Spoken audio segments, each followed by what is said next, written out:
In the heart of Egypt, along the banks of the majestic river Nile, nestled a small village where life moved at the pace of the flowing water. It was here in this tranquil village that a young girl named Nyoka lived with her family. Nyoka was just 20 years old, her laughter echoing like the tinkling of bells, her spirit as bright and warm as the Egyptian sun. But one day, fate took an unexpected turn that would test Nyoka's courage and lead her on a journey filled with mystery and peril.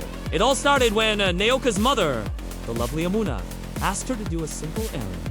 Take a basket of figs and dates to the elderly man Kofi, who lived on the outskirts of the village. He wasn't feeling well and they needed some nourishment. Though Nyoka loved her mother dearly, she wasn't fond of this particular assignment. See? The path to Kofi's house was supposedly haunted. Whispers of ghosts and ghouls sent shivers down her spine, making the short trip feel like traversing a haunted trail. But how could she refuse her mother? So gathering the basket, she set off towards the unknown, her heart pounding like a drum solo. The sun beat down on her back as she walked, the only sound the crunch of her sandals on the dusty path. The trees on either side seemed to lean in, forming a tunnel of green through which she had to pass. Each step took her deeper into the shadowy embrace of the trees, their leaves rustling like gossiping spirits. Finally, she saw Kofi's house, a small hut with a thatched roof and walls made of mud bricks. A single lantern flickered in the window, casting long dancing shadows that seemed to writhe like living things. Taking a deep breath, she pushed open the creaking door and stepped inside.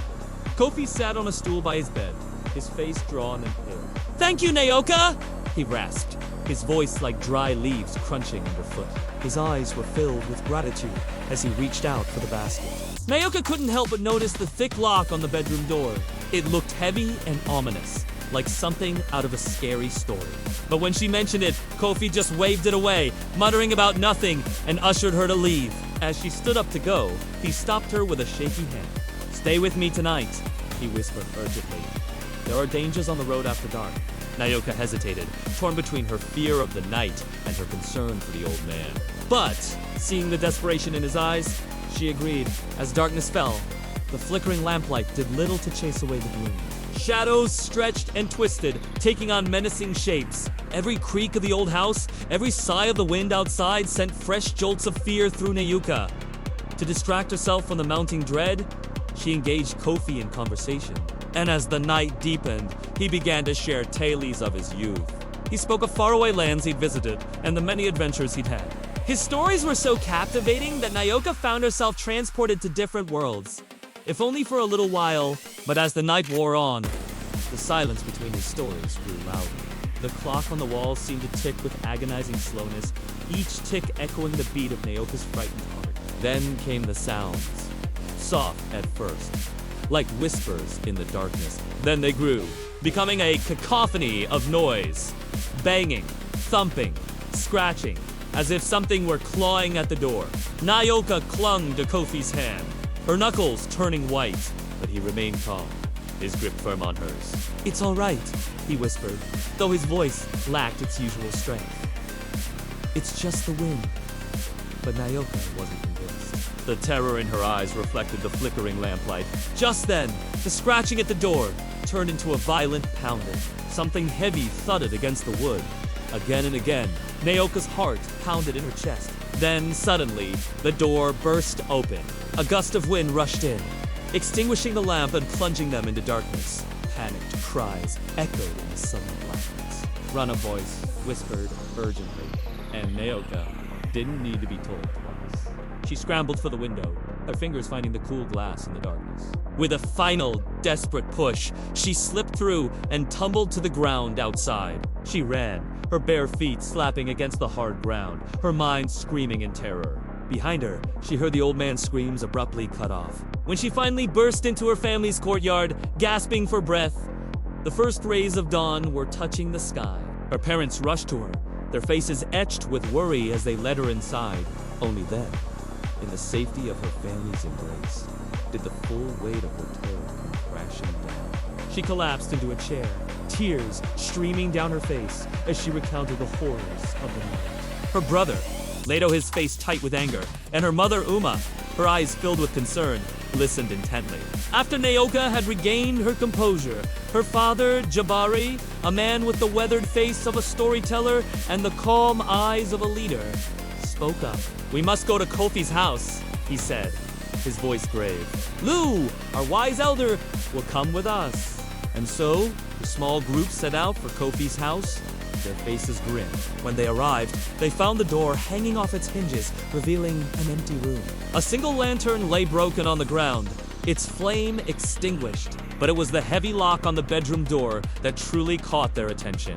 Upon closer inspection, they noticed strange symbols carved into the wood around it. Jabari, with his deep knowledge of their village lore, recognized them at once. They were symbols of dark magic. Then they discovered a book lying open on Kofi's bed. Its pages were filled with strange writings and diagrams that seemed to writhe like living things. But it was the herbs scattered around the book that gave Naoka a start. They were the same ones she had seen Kofi mixing earlier. What had he been brewing?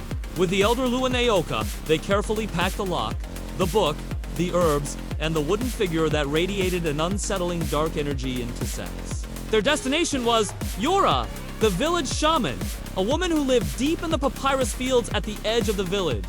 Yora's hut was different from the other huts in the village. Instead of mud bricks, it was made of woven reeds and papyrus. Strange symbols adorned the walls, and shelves were laden with dried herbs, animal skulls, and strange artifacts. When she saw the items brought by the villagers, her wrinkled face tightened with concern.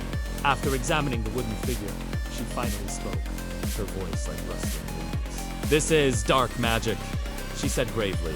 "The lock, the book, the herbs, they're all part of a powerful spell. And this," she gestured to the wooden figure, "is its source." According to her, the figure was a conduit for an evil spirit. Kofi had used the magic to try and trap it, but the magic had corrupted him. Now the spirit was free, and Kofi was gone. Naoka's heart sank. Was this why he had asked her to stay? Had he known he wouldn't make it through the night? Or had he been trying to protect her? The thought of Kofi, his gentle eyes and frail frame being consumed by darkness, filled her with sadness. Days turned into weeks, the initial shock giving way to a dull ache of grief. Yet life in the village had to go on. Crops needed tending, fires needed stoking, and stories needed telling under the starlit sky. Still, a part of Naoka wished for something, anything, to change the course of that fateful night. One evening, as Naoka walked toward the edge of the village, she felt the familiar tug of unease. Looking up, she saw a lone figure standing by the river. Her heart skipped a beat. Could it be? With trembling steps, she approached. The figure turned, revealing a face she thought she'd never see again. Kofi. But his eyes, usually filled with kindness, now held a haunted look. "I was trying to protect you," he whispered, his voice hoarse. Together, with Yora and Lu, they conducted a ritual under the silver light of the full moon. Ancient incantations echoed in the night as they placed the wooden figure in the center of a circle of fire. The flames danced and crackled, reaching out like eager hands as if trying to touch the darkness that emanated from the figure. Suddenly, the figure began to shake. A guttural voice rose above the crackling fire, shaking the very foundations of the hut. The spirit was trapped again. As the first rays of dawn touched the horizon, the commotion in the circle slowly ceased. The figure, once thundering with dark power, lay still, the malevolent spirit seemingly vanished. With the spirit gone, Kofi was also freed from its grasp. He collapsed to his knees, weak and emaciated, but alive. Relief washed over Naoka, bringing tears to her eyes. In the days that followed, life in the village slowly returned to normal. Crops were harvested, children laughed, and stories were shared under the starry sky. Naoka, looking at the smiling faces around her, realized that hope was the most potent magic of all. The darkness had almost consumed her, but like the rising sun, hope had chased away the shadows. She had faced her fears and emerged stronger, her spirit brighter than ever before. Thank you so much for watching this video. If you enjoyed it, don't forget to like, comment, and subscribe to my channel for more romantic stories like this. I'll see you again in another new video. Until then, take care, stay healthy, and stay safe. Wishing you all the best. Goodbye for now, and thank you.